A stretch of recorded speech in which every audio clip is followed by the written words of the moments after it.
Assalamualaikum warahmatullahi wabarakatuh. Waalaikumsalam warahmatullahi wabarakatuh. Alhamdulillahirabbil alamin. Wassalatu wassalamu ala asyrofil anbiya'i wal mursalin wa ala alihi washabihi ajmain amma ba'du.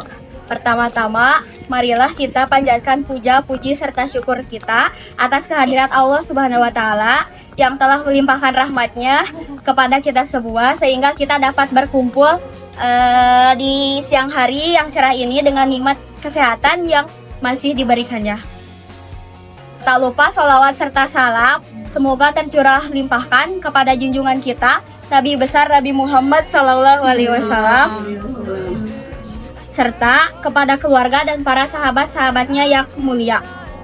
Yang saya hormati dosen pengampu mata kuliah pembelajaran pendidikan agama Islam Bapak Haji Asep Komarudin, SAG MUD, dan rekan-rekan semua yang saya cintai. Perkenalkan, nama saya Sri Wulandari dengan NIM S1A240008. Pada kesempatan ini, izinkan saya menyampaikan dakwah singkat atau kultum dengan tema sholat dan penyampaian dan pengamalan nilai-nilainya dalam kehidupan sehari-hari.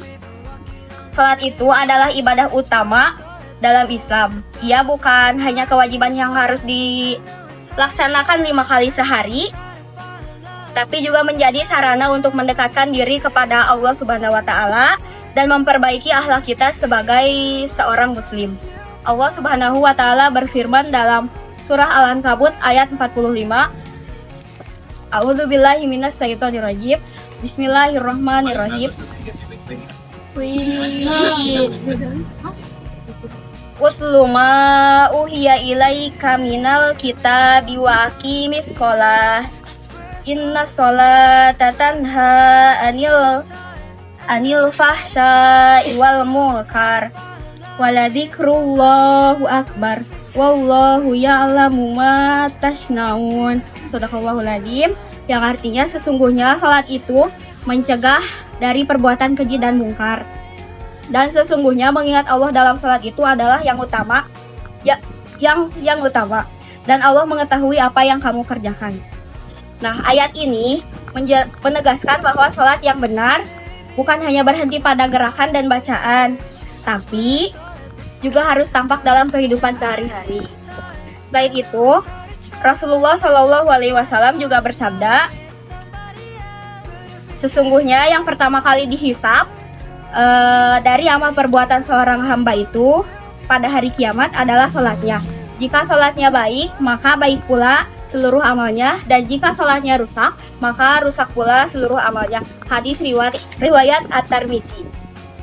Hadis ini menunjukkan bahwa sholat adalah ukuran utama baik dan buruknya amal kita. Maka menjaga sholat bukan hanya berarti mengerjakannya tepat waktu, tapi juga memastikan bahwa sholat itu memberi pengaruh baik dalam perilaku kita sehari-hari. Teman-teman, sholat itu bukan hanya kewajiban, tetapi juga membawa banyak nilai penting bagi kehidupan sehari-hari. Salah satunya adalah disiplin waktu. Sholat mengajarkan kita untuk hidup teratur dan menghargai waktu.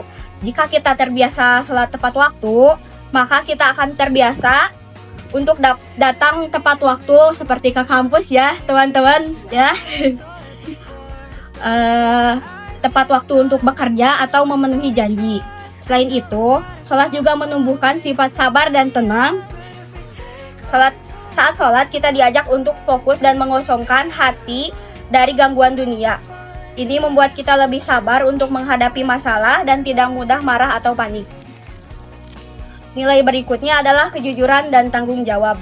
Orang yang menjaga sholatnya akan merasa selalu diawasi oleh Allah, sehingga ia akan berusaha untuk jujur dalam perkataan dan amanah dalam perbuatan.